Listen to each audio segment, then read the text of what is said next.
Nigeria. Most of you might be wondering where Nigeria is.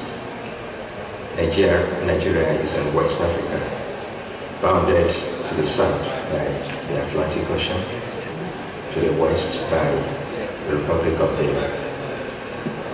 Niger and Chad republics bound Nigeria to the north, while Cameroon bounds Nigeria to the east.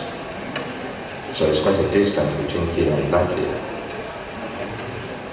Now, the presentation is going to be in 6 stages. And we will take a look at the space enterprise, how Nigeria has fared in space business, challenges of space business in Nigeria, the economic benefits of space science and tech to Nigeria, and we will conclude. Nigeria's vision is to become the foremost space technology country in Africa, and Nigeria has been working towards this for quite some time. But we all know that business is hinged on buying, selling, and making profits. And when it comes to capitalization, it's usually a very crucial issue. In space science and technology, we require enormous capital input, because the return on investment usually takes a long time. So a lot of money needs to be thrown into the business while we await whatever comes out of it at the end of the day. Presently in Nigeria, we have been using space spin-off benefits in certain areas of the economy. Gas flaring is a major problem, particularly in southern Nigeria, in the Niger Delta region, which produces oil. And we have tried to use space science and technology in studying the effect of such gas flaring on the Nigerian airspace.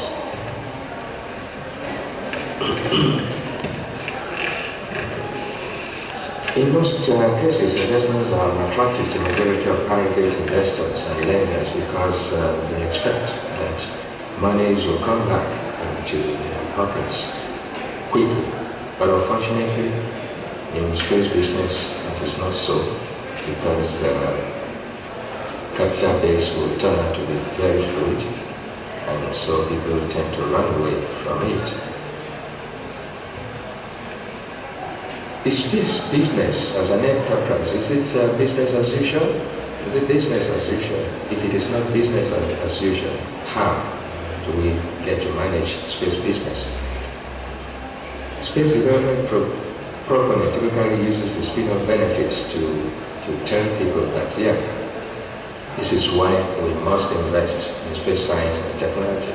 But then, how easily has that been?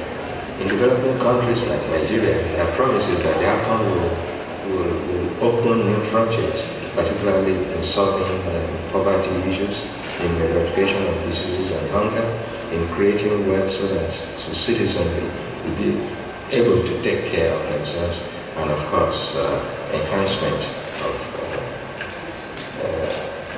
the economy. If the economic and social benefits are this attractive, why are people not going into it? Why are people running away from it? Why is there so much distrust in the enterprise? Well, for us, space business should be good business. But the political environment might not be useful, might not be good enough in recognizing space business as good business. The responsibility for the system of one satisfaction revolves around the political authority. The president, the governors, the local government chairman, they are there, and it is whatever they wish most of the time that comes into place. And for a statesman, he must know how best to manage the state's economy, so that the people, the citizenry is governing, will be able to have basic needs. And those basic needs, like food and shelter are never joked with. Citizens want to feed, they want to have shelter over their heads, and whatever comes after that would not be serious. Therefore, there is need for adequate education and orientation of this citizenry to make them know that, yes, if this project is to gain their attention, they must know what there is to it. So therefore, there must be much conviction in order to gain the support of these people in appropriating funds to the system. Because a hungry man is an angry man. Where in a situation where the majority of the population is jobless and hungry, you cannot be talking about space business. It doesn't mean anything to them. So there is need to explain the rationale behind this to investors also, so that they will know what business they are going into and know how much financial risk there is. Ordinarily, how does a businessman see space business? Most often, space development businessmen typically see the spin-off benefits. And so that is what they hinge on to ask for capital in supporting the business. So after initial capital, there is need to continually appropriate certain percentage of public funds into the project, because space business is a slow business that does not yield profit as soon as one is thrown into it. So it is apparent that one will have to close one's eyes as a businessman, throw a lot of money into the business, and then wait for return. And the return, of course, is assured simply because technology and personnel for space projects are now less in doubt because of the progress that has been made in space science and technology. Nigeria made its intention known at the OAU meeting in Ethiopia in 1971 that it was going into space. And based on that ambition, the National Space Research and Development Agency was established in 1999 with some basic driving policies behind it. And one of the driving policies is to establish the study of space sciences, particularly in some universities. It is also to focus on research and rigorous education in internal development, design and manufacture, and also the establishment of the National Earth Observation Station, which eventually will graduate to launching of satellites, made in Nigeria satellites, and so on and so forth. And to satisfy the yearnings and aspirations of the masses, there is also the provision of efficient, reliable, and adequate communication services that will be available to Nigerian population. So, why is the government of Nigeria interested in space science and technology? The basic target is to meet the Millennium Development Goals for the benefit of the citizen. If a citizen is able to eat well, has a place to live, clothing is provided, then there will have a reduction in poverty, there will have a reduction in hunger and diseases through the provision of food, healthcare delivery, and so on and so forth. So the government is targeting this to ensure that the space science and technology platform is used in creating a conducive atmosphere for good living for its citizens. To fulfill this, some centers were established by the National Space Research and Development Agency. These centers are the Center for Basic Space Science, the National Center for Remote Sensing, Center for Satellite Technology Development, the Center for Geodesy and Geodynamics, and the Center for Space Transport and Propulsion. There is also the Center for Space Science and Technology Education, which subsequently transformed to the African Regional Center for Space Science and Technology and Technology Education in English, which is under the collaboration of the United Nations Office for Space Affairs. There is also a newly created Center for Atmospheric Research.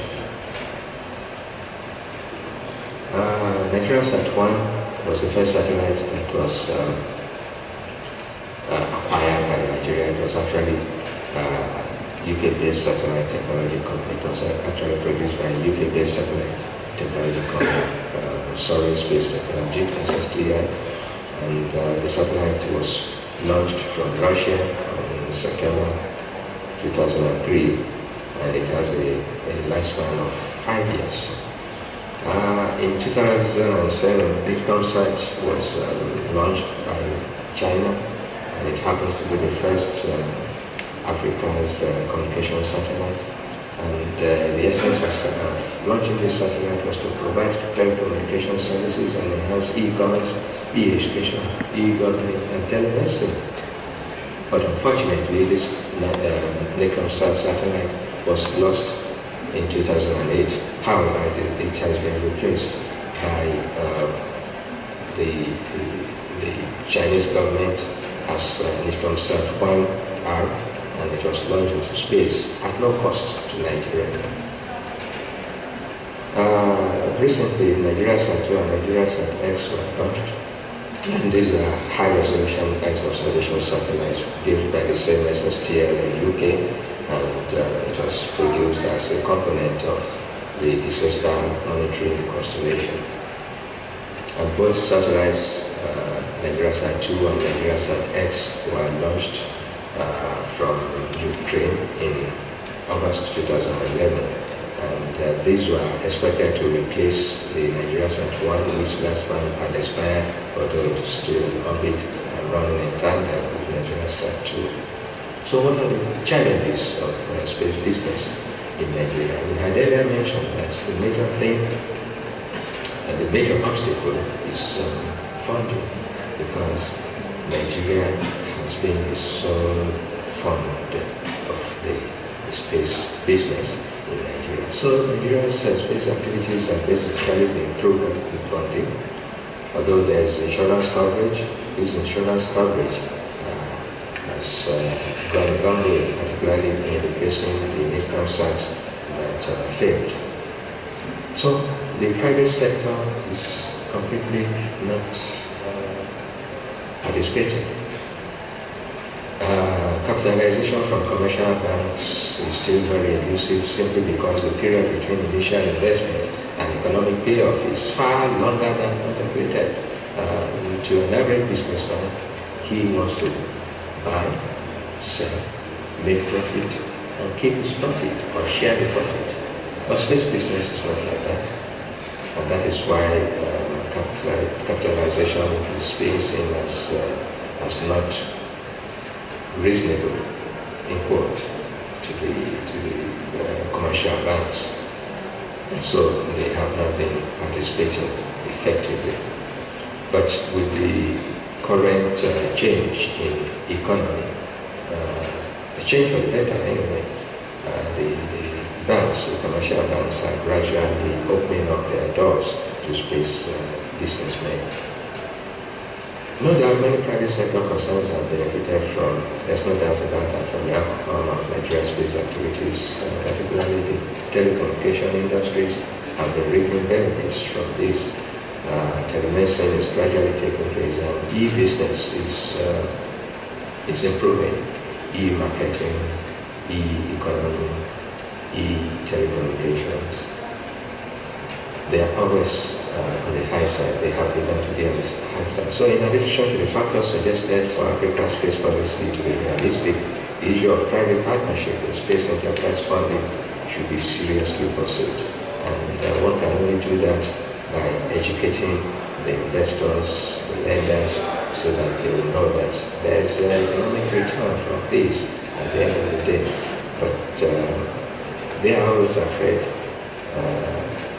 because they are not sure that the risk is not going to be higher than what is on ground. So one has to actually try to convince them to go into it. Apart from the large capital investment required, space business is often confronted with the risk that the business may not make good returns. as the technology might fail to work as projected. If we bring the space challenge disaster into mind, one will see that some investors are always thinking that such things might happen and their money will go down the drain. But technology has improved, and so the risk in that region has reduced drastically.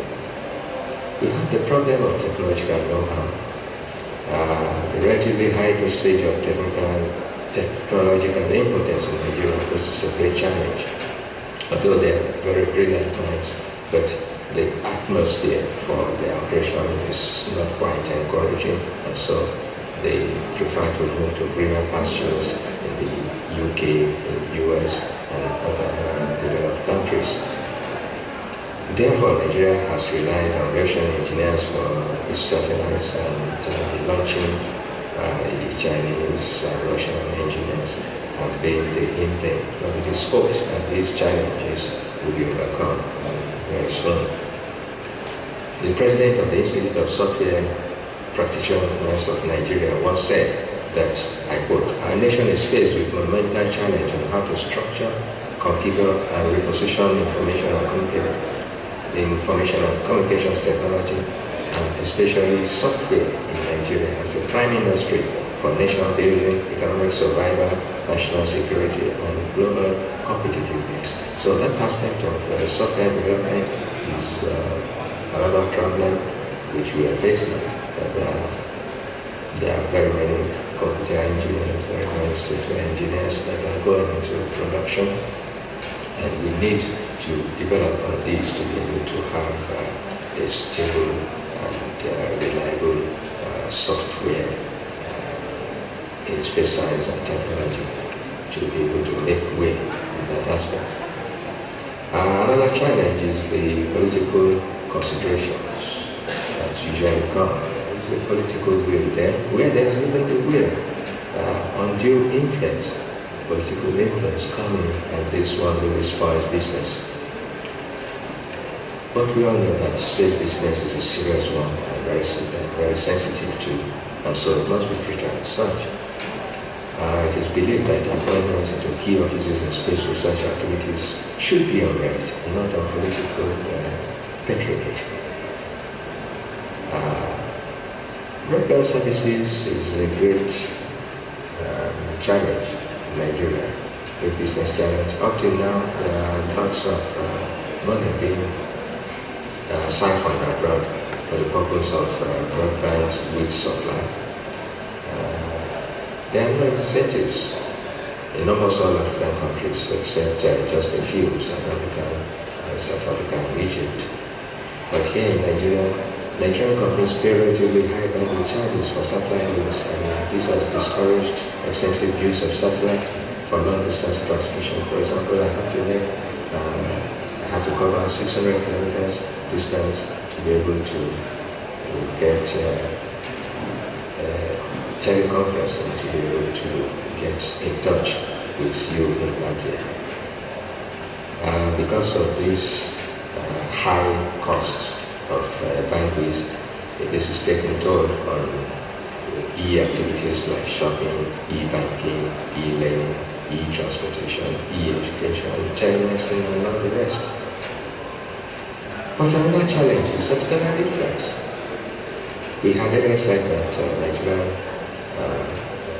satellites were built through foreign assistance, but global dependence is also counterproductive. So Nigeria has to find a way, just like other countries, Nigeria has to find a way to reverse this, because if not, it will turn out to be another imperialism where there is no mutual collaboration.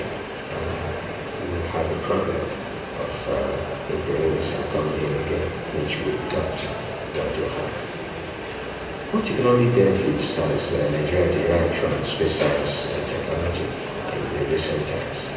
With a total of 5 satellites, Nigeria has been able to reap some benefits in terms of revenue generation, land administration, agriculture, and even international relations. Examples are these: identification of location of oil tankers, in the high sea, which has led to the illegal siphoning of the country's mineral resources. Several others are also highlighted here, but the most interesting, of course, is the drop in mobile phone call rates because of the services that National Site 1 is providing. In conclusion, we all know that better funding can take place, better financing can take place with government. But we have to encourage the private investors to come in, to bring in their money. This can also be done by the provision of incentives and appropriate regulations towards attracting more investment. Effective conviction and lobbying should also be applied in engaging the citizenry in a participatory role. Foreign partnerships should be sought, but it has to be on mutual collaboration. With progressive global downturn in economy, this is the right time for developing countries, Nigeria inclusive, to look inwards and utilize space technology to optimally develop their hitherto untapped and abandoned economic resources. Nigeria is a monolithic economy independent of oil and gas for more than 90% of our income. But with space science and technology, we are bound to look inwards into the other aspects of the economy, like agriculture, like the mineral sector, so that we'll be able to beef up our economic benefits.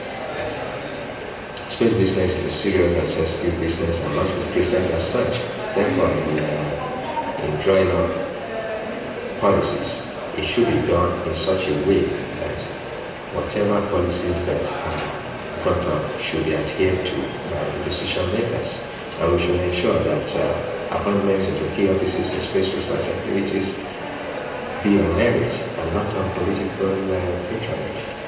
By doing that, competent hands will be put in place, and all this will go a long way in ensuring that Nigeria and other African countries will be at the top of the provision of space science and technology benefits. We have our dreams, we have our aspirations, and we are working towards actualizing these dreams. For example, Nigeria has plans to launch 2 more satellites, Sat 2 and Sat 3, to ensure that the generality of Nigerian population benefit directly from these communication satellites. And it is expected that in the next 4 or 5 years, a major Nigerian satellite will be built and launched. And we also expect that in 2025, Nigeria will be able to have its own launch vehicle through one of its own centers, NASA centers. And with this one, Nigeria will be able to launch the satellite on its own ground. Furthermore, Nigeria plans to produce a Nigerian astronaut in 2018, or a little beyond. And of course, in 2030, we are thinking of doing some planetic probes. These are aspirations, these are dreams we hope we can actualize. But if we can make it straight, we can make it still. We have benefited very much from space science and technology. There's room for improvement, although it may not be drastic. There's room for improvement, it may not be drastic, but we can do it gradually and with collaboration from those who are already awake. We'll be able to make a lot of impact on Nigeria as well as on Africa. And so, gentlemen and ladies out there, we seek your collaboration in ensuring that we make the best out of this situation. Finally, I want to thank the government of Latvia through Major Sederi for attempting to pave the way for me to attend this conference.